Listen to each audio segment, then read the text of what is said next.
something changes, and she's changing me. It's too late for me now, I am altered.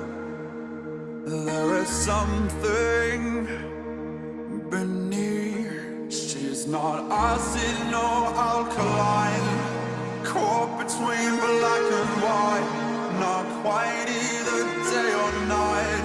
She's perfectly misaligned, I'm caught up in